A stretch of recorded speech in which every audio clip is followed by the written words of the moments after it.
दोस्तों वैसे तो तीन तरह के एसईओ होते हैं, on page SEO, of page SEO और टेक्निकल एसईओ। लेकिन सबसे आसान और सबसे बिगिनर फ्रेंडली जो मैं मानता हूं, सबसे इंपॉर्टेंट जो होता है ऑफ पेज एसईओ के साथ, वो होता है ऑन पेज एसईओ। अगर आप अपना ब्लॉग चलाते हैं, अपनी वेबसाइट चलाते हैं, तो आपको ऑन पेज एसईओ तो आना ही चाहिए और हर कोई वो कर सकता है, कोई भी बिगिनर वो कर सकता है। अगर फिक्र मत कीजिए, अगर आप एकदम स्टार्ट में आए, आपको पता नहीं है ज्यादा एसईओ के बारे में, सिर्फ नाम सुना है ऑन पेज एसईओ का या एसईओ का, इस वीडियो में मैंने सब कुछ कवर किया है और अगर आप बिगिनर हैं तो भी आप आसानी से सीख जाएंगे। इस वीडियो में बहुत छोटी छोटी चीजें हैं और आप जब ये वीडियो देख रहे होंगे तो आपको लग सकता है कि ये तो बहुत आसान सी चीजें हैं, ऑन पेज एसईओ तो मैं ऐसे ही कर लूंगा। लेकिन उन्हीं छोटी डिटेल्स को अगर आप मिस करेंगे तो शायद आपकी वेबसाइट कभी ऊपर नहीं आ पाएगी, क्योंकि ऐसी छोटी चीजों से मिलकर बनता है ऑन पेज एसईओ और उसी से आपकी वेबसाइट ऊपर आती है। तो इस वीडियो को बिल्कुल ध्यान से देखिएगा, बिल्कुल एंड तक देखिएगा और इस वीडियो के लास्ट तक मैं आपको श्योरिटी देता हूं कि आप किसी को भी जाके कह सकेंगे कि आपको ऑन पेज एसईओ आता है और आप किसी के लिए भी ऑन पेज एसईओ कर सकेंगे। तो इस वीडियो को अच्छे से पूरे ध्यान से लास्ट तक देखिएगा, एक एक चीज को ध्यान से देखिएगा। दोस्तों मेरा नाम है पृथल और इस चैनल पे हम बात करते हैं ऑनलाइन मनी मेकिंग के बारे में, पैसिव इनकम के बारे में, फ्रीलांसिंग के बारे में और ऐसी फाइनेंशियल एजुकेशन के बारे में जो आपकी ग्रो करने में हेल्प कर सकती है। तो अगर आप कॉलेज में पढ़ते हैं, आप साइड इनकम जनरेट करना चाहते हैं या फिर आप जॉब करते हैं और आप साइड इनकम जनरेट करके अपने खर्चे उठाने चाहते हैं अपने फैमिली के, तो आपके लिए ये चैनल बहुत हेल्पफुल होने वाला है। तो इस चैनल को भी कभी सब्सक्राइब कर दीजिए और इस वीडियो को भी कभी लाइक कर दीजिए। तो अब आइए शुरू करते हैं इस वीडियो को।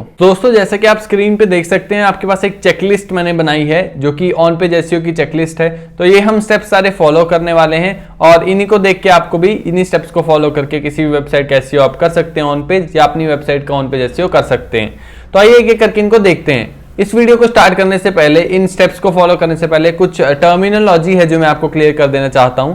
तो पहला है कीवर्ड्स, जो कि हम बहुत यूज करने वाले हैं ऑन पेज एसईओ में या एसईओ में ही पूरे। कीवर्ड्स एसईओ की जान है एक तरह से आप कह सकते हैं। तो कीवर्ड्स क्या होते हैं? तो मान लीजिए मैं गूगल पे जाता हूं, यहाँ पे मैंने गूगल सर्च किया, गूगल पे जाता हूं, मैं यूजर हूं गूगल का मान लीजिए, और मुझे जानना है कुछ भी, मान लीजिए मुझे बेस्ट शूज ढूंढने हैं, तो मैं क्या सर्च करूंगा? Best shoes. ठीक है, तो बेस्ट शूज मैंने सर्च किया, यहाँ पे वेबसाइट्स आ गई। अब मैं पहली वेबसाइट से खरीदूंगा, दूसरी से किससे खरीदूंगा? पहले पेज पे जो वेबसाइट्स आएंगी गूगल की, उन्हीं में से किसी वेबसाइट से खरीदूंगा। ऐसा नहीं है कि मैं 20वें पेज पे जाके किसी वेबसाइट से खरीदूंगा। तो इसीलिए पहले पे जो वेबसाइट्स आती हैं उनकी ज्यादा वैल्यू होती है, उन पे ज्यादा लोग आते हैं, वो ज्यादा पैसा कमाते हैं। तो इसीलिए, और ये जो मैंने सर्च किया ये कीवर्ड हो जाएगा।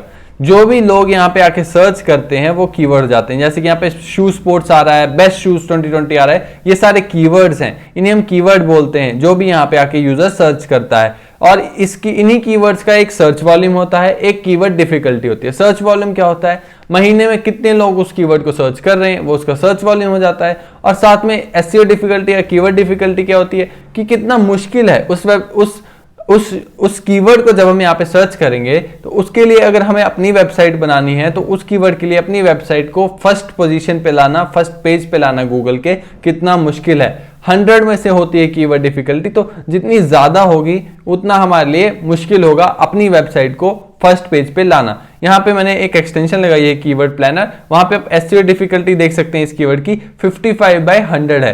तो इसकी कीवर्ड डिफिकल्टी 100 में से 55 है, तो मतलब 55 एक ठीक ठाक है, बहुत ज्यादा भी नहीं है, बहुत कम भी नहीं है। तो एक एवरेज सी कीवर्ड डिफिकल्टी है। तो इसके लिए थोड़ा मुश्किल होगा फर्स्ट पेज पे आना, लेकिन बहुत ज्यादा मुश्किल भी नहीं होगा। बहुत सी वेबसाइट्स के लिए, बहुत सी कीवर्ड्स के लिए 80-90 भी मिल जाएगी आपको एसईओ डिफिकल्टी। तो मान लीजिए कि मेरी एक वेबसाइट है जो कि हेल्थ के ऊपर है और वेट लॉस के ऊपर है। मान लीजिए आपकी वेबसाइट है, वो है वेट लॉस के ऊपर। तो यहाँ पे आके वेट लॉस वाला आदमी क्या सर्च कर सकता है? वो सर्च करता है best foods for weight loss. मान लीजिए उसने ये सर्च किया best food for weight loss, तो ये क्या हो गया? ये आपकी वेबसाइट के लिए एक इंपॉर्टेंट कीवर्ड हो गया, क्योंकि इस कीवर्ड को आके लोग सर्च कर रहे हैं, उसका सर्च वॉल्यूम है और आप देखेंगे कि उसकी डिफिकल्टी कम है या ज्यादा, और आपकी वेबसाइट वेट लॉस के ऊपर है, तो इसीलिए ये कीवर्ड आपको अपनी वेबसाइट पे इंक्लूड करना चाहिए, क्योंकि बहुत से लोग आके इसको सर्च कर रहे होंगे। तो मोटा मोटा यही है कीवर्ड्स का कंसेप्ट, कि जो लोग यहाँ पे आके सर्च करते हैं उसे हम कीवर्ड बोल देते हैं, नॉर्मल वर्ड्स को, और जो जिस वेबसाइट से रिलेटेड वो कीवर्ड होता है, जैसे कि वेट लॉस से रिलेटेड आपकी वेबसाइट है तो वेट लॉस से रिलेटेड सारे कीवर्ड्स आपके लिए इंपॉर्टेंट होंगे। वैसे ही किसी की स्पोर्ट्स के ऊपर वेबसाइट है तो स्पोर्ट्स से रिलेटेड कीवर्ड उसके लिए इंपॉर्टेंट होंगे। तो वैसे ही हर वेबसाइट से रिलेटेड कुछ कीवर्ड्स होते हैं, और आपकी जो वेबसाइट होगी, जिस कैटेगरी में वेबसाइट होगी, आपकी कैटेगरी में आपके बहुत सारे कीवर्ड्स होंगे जो कि आपके लिए बहुत क्रूशियल होंगे। तो ऐसे ही वर्ड्स को हम कीवर्ड्स कहते हैं। तो आइए देखते हैं पहला स्टेप क्या है हमारा ऑन पेज एसईओ में।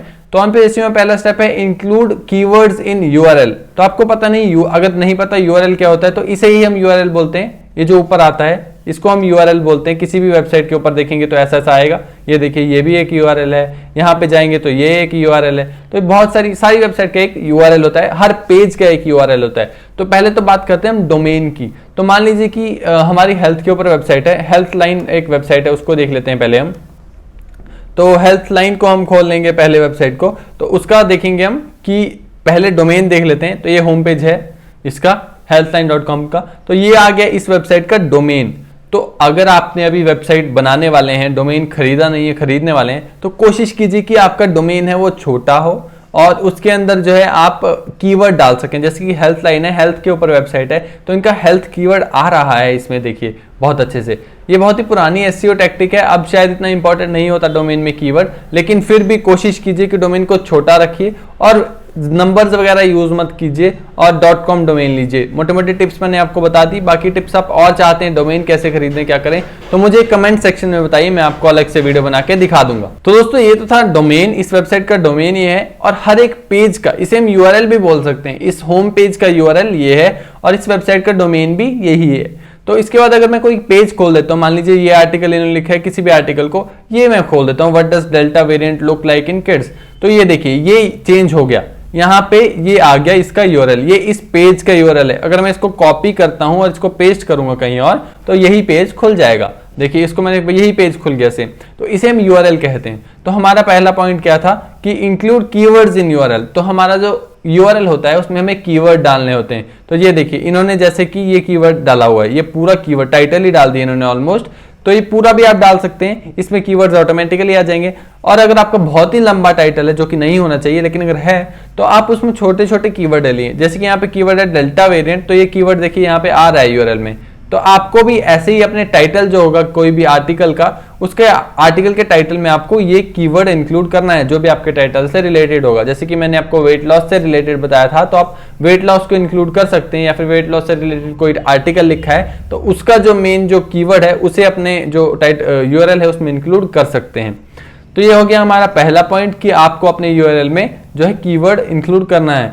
नहीं तो ये ऑटोमेटिक नहीं होता, अगर आप वर्डप्रेस यूज करें या कोई और ऑटोमेटिक, अगर आपको ऑलरेडी ऑन है तो बहुत अच्छा, अगर नहीं है तो आप जाके चेंज कीजिए, नहीं तो आपका यूआरएल कुछ ऐसा दिखेगा जैसे कि यहाँ पे आ रहा है नंबर अजीब सा, और ये बिल्कुल एसईओ के लिए अच्छा नहीं है।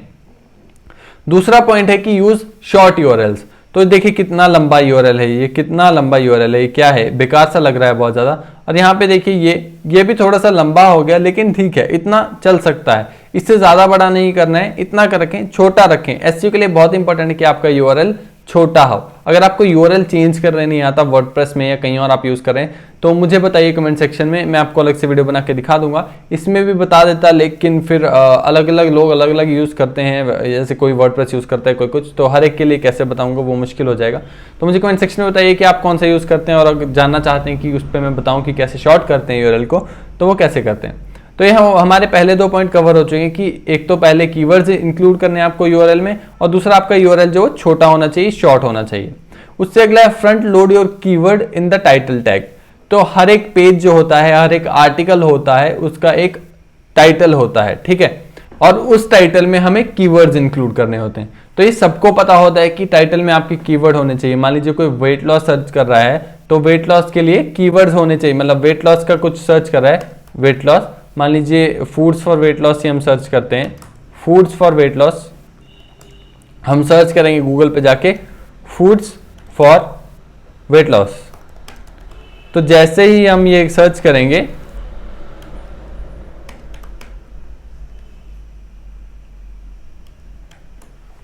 तो जैसे ही हमने आके सर्च किया फूड्स फॉर वेट लॉस, तो यहां पे देखिए बहुत सारे पेज आ गए। तो ये जो सबसे बड़ी हेडिंग आ रही है इसे हम टाइटल कहते हैं, इस पेज की, किसी भी पेज की, ये इसका टाइटल है, ये इसका टाइटल है। जो भी आप आर्टिकल लिखते हैं उसका भी कुछ टाइटल रखते हैं। तो इसमें कैच ये है कि कीवर्ड तो आपको इंक्लूड करना है, लेकिन शुरू में करें जितना उतना ज्यादा अच्छा है। अगर आप कीवर्ड को सबसे लास्ट में रखेंगे टाइटल के तो उसकी प्रायोरिटी कम हो जाती है। गूगल के अकॉर्डिंग अगर आप कीवर्ड्स शुरू में रखेंगे तो ज्यादा लोग उसको पढ़ेंगे, उस पर ज्यादा क्लिक आने के चांसेस बढ़ते हैं, इसलिए अपने कीवर्ड को आपको शुरू में रखना है। तो देखिए यहाँ पे वेट लॉस शुरू में आ रहा है, most weight loss friendly foods, यहाँ पे 9 फूड्स, देखिए यहाँ पे फूड्स शुरू में आ गया keywords, best foods for weight loss ये कीवर्ड आ गया शुरू में, 8 foods that help you lose weight. तो आपको शुरू में रखना है जितना अगर आप रख सकें। तो बेस्ट फूड्स हो गया, best foods for weight loss जैसे कि हो गया है कीवर्ड, तो शुरू में अपने जो है कीवर्ड को रखना है, और आपका कीवर्ड लास्ट में नहीं आना चाहिए टाइटल के, क्योंकि उससे उसकी वैल्यू कम हो जाएगी और एसईओ के लिए वो अच्छा नहीं है। तो इसके शुरू में रखना है कीवर्ड को, लास्ट में रखना है, इतना सा पॉइंट है ये, सिंपल सा। उसके बाद आ जाता है यूज टाइटल टैग मॉडिफायर्स। तो ऐसा होता है कि जब भी हम टाइटल टैग लिखते हैं तो ऐसा हो सकता है लोग और भी बहुत कुछ सर्च कर सकते हैं। जैसे कि मैं अपने टाइटल में यूज कर रहा हूँ बेस्ट शूज, और मैं सिर्फ अपने टाइटल को बेस्ट शूज तक ही रहने दूं, बेस्ट शूज फॉर मैन, ठीक है। तो बेस्ट शूज फॉर मैन तो एक टाइटल हो गया, लेकिन लोग और भी बहुत कुछ सर्च कर रहे हो सकते हैं, best shoes for man under 500, best shoes for man under 1000। तो ऐसे सारे कीवर्ड्स को हम कैसे टारगेट करेंगे सिर्फ एक टाइटल से?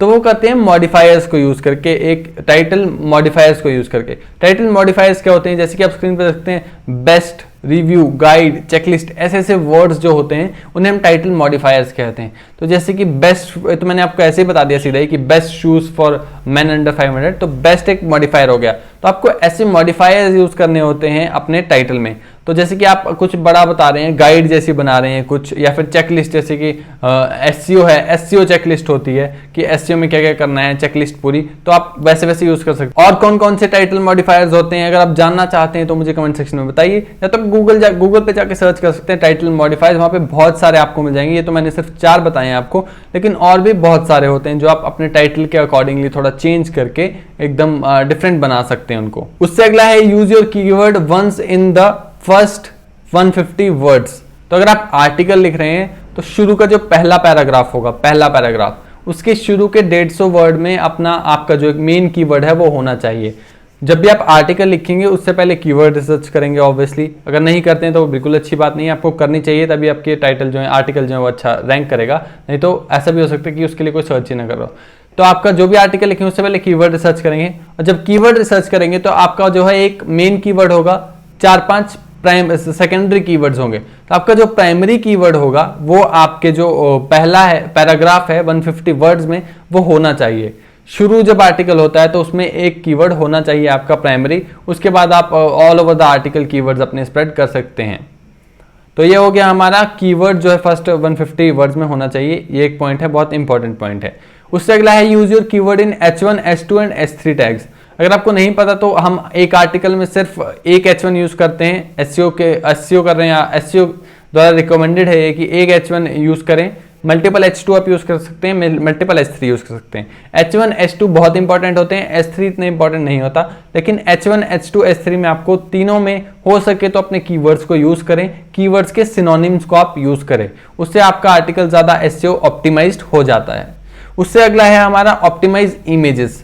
तो आपके ब्लॉग पोस्ट पे आपको इमेजेस तो डालनी ही है, डालेंगे नहीं अगर आप इमेजेस तो आपका ब्लॉग बोरिंग हो जाएगा, कोई पढ़ेगा नहीं, बाउंस रेट बहुत ज्यादा बढ़ जाएगा। तो आपको अपने ब्लॉग में जो है, अपने आर्टिकल में जो इमेजेस डालनी है, पर वो इमेजेस जब आप डालते हैं तो वो बहुत बड़ी बड़ी इमेजेस हो सकती हैं, और भी बहुत तरीके होते हैं इमेजेस को ऑप्टिमाइज करने के। लेकिन सबसे पहले बताता हूँ कि अगर बड़ी हो इमेज तो क्या करना है। तो वर्डप्रेस अगर आप यूज कर रहे हैं तो प्लगइन होता है एक स्मश करके, या फिर इमेज ऑप्टिमाइजेशन के बहुत सारे प्लगइन्स आते हैं जो कि इमेज की क्वालिटी को हाई रखते हैं, लेकिन उसका साइज जो है, उसकी जो बाकी फालतू की चीजें वो रिमूव कर देते हैं, और आपकी साइट पे जो लोड है वो कम पड़ता है इमेज का। तो जाके आपको कुछ नहीं करना है, वर्डप्रेस पे जाके प्लगइन को इंस्टॉल करना है, स्मश नाम का प्लगइन है, मैं आपको यहाँ पे बता देता हूँ। देखिए यहाँ पे अगर मैं स्मश सर्च करूंगा तो यहाँ पे एसईओ का प्लगइन है, देखिए smush SEO lazy load images optimise and compress images. तो ये कंप्रेस करता है इमेज को और आपके इमेज को लाइट बना देता है ताकि आपकी वेबसाइट पे लोड कम पड़े। एक तरीका तो ये हो गया इमेजेस को ऑप्टिमाइज करने का। दूसरा तरीका ये है कि अगर मान लीजिए कि आपकी वेबसाइट थोड़ा स्लो लोड हो रही है और आपकी जो इमेज है वो लोड नहीं हो रही, क्योंकि इमेज ऑब्वियसली बड़ी होती है तो वो लेट लोड होती है, तो आपकी वेबसाइट स्लो है, या मान लीजिए किसी का इंटरनेट स्लो है और उसकी वेबसाइट लोड नहीं हो रही, तो आपकी इमेज आएगी, उसकी जगह क्या दिखेगा, ब्लैंक स्पेस दिखता है, बहुत गंदा सा लगता है, सब कुछ ऐसे टेक्स्ट होगा बीच में ब्लैंक स्पेस। उसको कवर करने के लिए हमारे पास होता है ऑल्टरनेटिव टेक्स्ट, ऑल्ट टेक्स्ट। तो जब ऐसी इमेज लोड नहीं हो पाती तो उसकी जगह क्या दिखे, तो वहां पे एक टेक्स्ट लिख सकते हैं आपकी, this image is about this. तो ठीक है, यहाँ पे आप अपना टेक्स्ट डाल दें कि वो इमेज किस बारे में। तो यहाँ पे अगर किसी को मान लीजिए कोई कलर ब्लाइंड है तो वो उस टेक्स्ट को पढ़ सकता है, या फिर आपकी इमेज लोड नहीं हो रही तो वो इंसान उस टेक्स्ट को पढ़ सकता है। तो ये बहुत इंपॉर्टेंट होता है, इसीलिए एसईओ के लिए बहुत इंपॉर्टेंट फैक्टर है। और आपको हर इमेज में एक ऑल्ट टेक्स्ट डालना है, ऑल्टरनेटिव टेक्स्ट डालना है। आप चेक भी कर सकते हैं जब आप अपनी वेबसाइट खोलेंगे ऑल्टरनेटिव टेक्स्ट डालने के बाद, तो अगर इमेज लोड नहीं हो रही होगी तो वो टेक्स्ट वहां पे दिखता है और बहुत अच्छा लगता है, बहुत एकदम प्रोफेशनल लगता है। तो ये दोनों तरीके आपको अपनाने हैं इमेजेस को ऑप्टिमाइज करने के लिए। इसके बाद आ जाता है हमारा use synonyms and LSI keywords. Synonyms and LSI keywords मतलब गूगल बहुत स्मार्ट है, गूगल को पता है कि कोई वेट लॉस सर्च कर रहा है तो उसको और चीज़ें वेट लॉस से रिलेटेड बताई जाएं, वेट लॉस फूड्स उससे रिलेटेड कीवर्ड है, तो गूगल को पता है कि कौन सा कीवर्ड किसका सिनोनिम है। तो मान लीजिए कि कीवर्ड के हमें सिनोनिम ढूंढने हैं या फिर एलएसआई कीवर्ड्स यानी रिलेटेड कीवर्ड्स ढूंढने हैं, जो कि मतलब सेम कीवर्ड से थोड़े थोड़े बड़े कीवर्ड्स होंगे, लॉन्ग टेल कीवर्ड्स होंगे, वो ढूंढने, तो वो कैसे ढूंढते हैं। तो एक वेबसाइट में आपको बता देता हूँ कि lsigraph.com, इसका लिंक मैं डिस्क्रिप्शन में दे दूंगा और इसको मैं खोल लेता हूँ। तो मान लीजिए मैं फिर से वेट लॉस पे ही मेरी वेबसाइट है और मैं वेट लॉस पे ही टारगेट करना चाहता हूँ, तो बेस्ट वेट लॉस फूड्स मैं यहाँ पे सर्च करता हूँ, बेस्ट वेट लॉस फूड्स मैंने यहाँ पे सर्च किया, तो यहाँ पे मेरे को अब एलएसआई कीवर्ड जनरेट करके दे देगा ये बहुत सारे। वैसे तो ये पेड भी है लेकिन फ्री में आपका काम चल जाएगा। तो देखिए जैसे ही खुलेगा तो यहाँ पे आपके पास एक कीवर्ड्स की पूरी लिस्ट आ जाएगी जो कि सारे रिलेटेड कीवर्ड्स बता देगा। और यहाँ पे देखिए हमारे पास कीवर्ड्स, यहाँ पे आप कंट्री भी चूज कर सकते हैं। अगर आप इंडिया टारगेट करना चाहते हैं तो आप इंडिया को चूज करके इंडिया को भी टारगेट कर सकते हैं। तो दोस्तों जैसे कि आप स्क्रीन पे देख सकते हैं हमारे पास डेटा आ चुका है। यहाँ पे देखिए best food for weight loss मैंने डाला था कीवर्ड, उससे रिलेटेड सारे कीवर्ड्स आ चुके हैं। देखिए natural weight loss foods, food to eat to lose weight in stomach, तो ये सारे सिनोनिम्स हैं, एक तरह से सेम रिलेटेड कीवर्ड्स हैं जो कि गूगल आसानी से पहचान जाएगा। और अगर आप इन सारे कीवर्ड्स को अपने आर्टिकल में इंक्लूड करेंगे तो आपका आर्टिकल जो है वो ज्यादा रेलेवेंट हो जाएगा, क्योंकि आपने बहुत सारे कीवर्ड्स का यूज किया है। और एक और फायदा होता है इन सब कीवर्ड्स को यूज करने का कि आपकी जो वेबसाइट है वो मल्टीपल कीवर्ड्स के लिए रैंक कर सकती है गूगल पे। तो जरूरी नहीं है कि अगर आप मेन कीवर्ड जो आपका प्राइमरी कीवर्ड है वो best foods for weight loss है तो सिर्फ उसी के लिए रैंक करेगी, आप उसी के लिए टारगेट कर रहे हैं, ऑप्टिमाइज कर रहे हैं। आपकी साइट जो है नेचुरल वेट लॉस फूड्स के लिए भी रैंक कर सकती है। आप इन कीवर्ड्स को अपने सब हेडिंग्स में भी यूज कर सकते हैं, सिनोनिम्स को यूज कर सकते हैं। उससे अगला है एक्सटर्नल लिंक्स। एक्सटर्नल लिंक्स क्या होते हैं कि आप अपनी वेबसाइट पे किसी और की वेबसाइट का लिंक डालेंगे। वो क्यों डालेंगे, तो मान लीजिए आप वेट लॉस के बारे में लिख रहे हैं और आप बीच में कुछ ऐसे रिकमेंड करना चाहते हैं कि वेट लॉस के लिए कौन कौन सी आप मशीन्स यूज कर सकते हैं, तो वो वैसी वेबसाइट पे आप लिंक दे दीजिए। तो इससे क्या होगा, गूगल को लगेगा कि आपकी वेबसाइट पे बहुत ज्यादा हेल्पफुल कंटेंट है और आप सिर्फ अपने बारे में नहीं सोच रहे, आप यूजर को बेस्ट इंफॉर्मेशन प्रोवाइड कर रहे हैं और उसको सारे रिलेटेड इंफॉर्मेशन दे रहे हैं। और आप ऐसे लिंक्स को डालिए जो यूजर को सच में हेल्प कर सकें। मान लीजिए आप खुद एक वेबसाइट बना, आपने आपकी खुद की वेबसाइट वेट लॉस के ऊपर है, तो आपका यूजर जब आएगा तो सोचिए कि उसे और क्या क्या चीजें हेल्प कर सकती हैं, उसे क्या क्या चीजें और चाहिए हो सकती हैं जो कि मेरी वेबसाइट पे नहीं है। और उस आर्टिकल से रिलेटेड जो जो इंपॉर्टेंट चीजें हैं यूजर के लिए जो हो सकती हैं उनको आप अपनी वेबसाइट पे लिंक कर दीजिए। तो हर एक वेबसाइट पे आपको दूसरी वेबसाइट के लिंक मिल जाएंगे। इससे ऐसा नहीं होता कि यूजर आपकी वेबसाइट से चले जाएगा और फिर हटके नहीं है, ऐसा नहीं होता। वो आर्टिकल पढ़ेगा, वो पढ़ता है। और एक और टिप जो है वो ये है कि बीच में जब भी एक्सटर्नल लिंक्स आप डालें तो वो ओपन लिंक के न्यू टैब का ऑप्शन आता है वर्डप्रेस में या किसी और भी चीज आप यूज करें प्लेटफॉर्म, तो वहां पे ओपन लिंक के न्यू टैब करिए, क्योंकि उससे जो जब भी क्लिक करेगा एक्सटर्नल लिंक पे जो भी आपका यूजर होगा वो नए टैब में जो है दूसरी वेबसाइट खुलेगी और आपका आर्टिकल वो पहले पूरा पढ़ेगा, उसके बाद अगली वेबसाइट पे जाएगा। तो इससे आपका बाउंस रेट कम हो जाएगा और जो यूजर का रीडेबिलिटी टाइम है वो बढ़ जाएगा, ऑन टाइम पेज बढ़ जाएगा। तो इससे आप जो है एक्सटर्नल लिंक्स को ऐड कीजिए। 5 से 8 जो है आपके एक्सटर्नल लिंक्स होने चाहिए एक पेज पे, एक आर्टिकल पे। और उसके बाद अगले स्टेप पे चलते हैं जो है इंटरनल लिंक्स ऐड करना। जैसे कि एक्सटर्नल लिंक्स हो गया दूसरों की वेबसाइट पे लिंक करना, और इंटरनल लिंक्स हो गया अपने ही आर्टिकल्स पे लिंक करना, ये बहुत क्रूशियल है इंटरनल लिंक्स।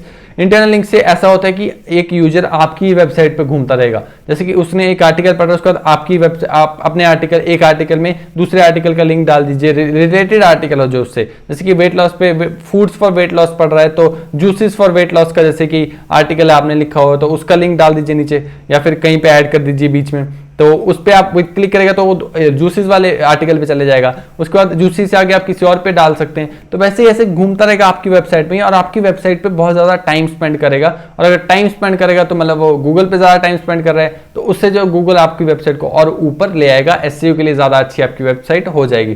तो लगभग 3 से 5 आपको अपने इंटरनल लिंक्स ऐड करने हैं। बहुत से टूल्स भी आते हैं वर्डप्रेस में, तो जैसे कि लिंक बिल्डर, या फिर लिंक बिल्डर नहीं सॉरी, लिंक विस्पर नाम का एक जो है हमारे पास एक्सटेंशन है, और भी बहुत सारे एक्सटेंशन है इंटरनल लिंकिंग के लिए, इजी टूल्स हैं। आपको कुछ नहीं करना, बस क्लिक करना है और आपके इंटरनल लिंक्स ऐड हो जाएंगे, और ऐसे आप इंटरनल लिंक्स को ऐड कर सकते हैं।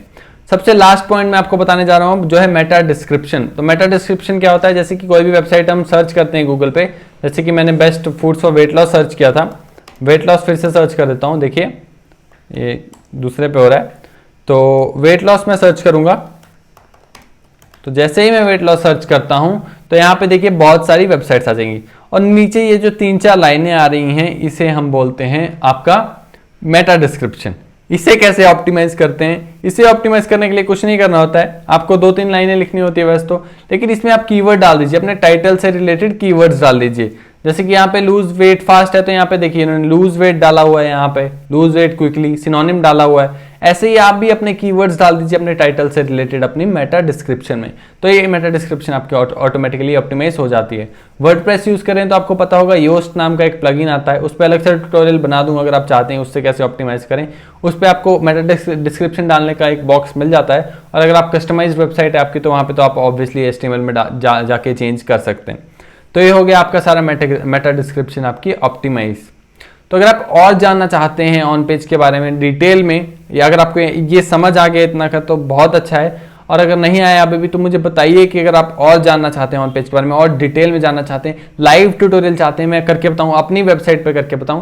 पहले मैंने सोचा था कि अपनी वेबसाइट पे स्टेप बाय स्टेप करके बताऊंगा, लेकिन फिर वो बहुत लंबा हो जाता, लेकिन इतना समझ अगर आपको आ गया कि कैसे करते हैं ऑन पेज एसईओ, छोटे छोटे पॉइंट होते हैं, ये सिर्फ एक छोटा सा ट्यूटोरियल था जो मैं बताना चाहता था कि ऑन पेज मुश्किल नहीं है, आसान है और कोई भी कर सकता है। और अगर आपको थोड़ी बहुत भी नॉलेज है एसईओ के बारे में, वेबसाइट के बारे में, वर्डप्रेस के बारे में, तो आप आसानी से कर सकते हैं। उम्मीद करता हूँ ये वीडियो आपको अच्छी लगी हो, और अगर अच्छी लगी तो प्लीज़ लाइक कर दीजिए, और इस चैनल को अभी कभी सब्सक्राइब कर दीजिए।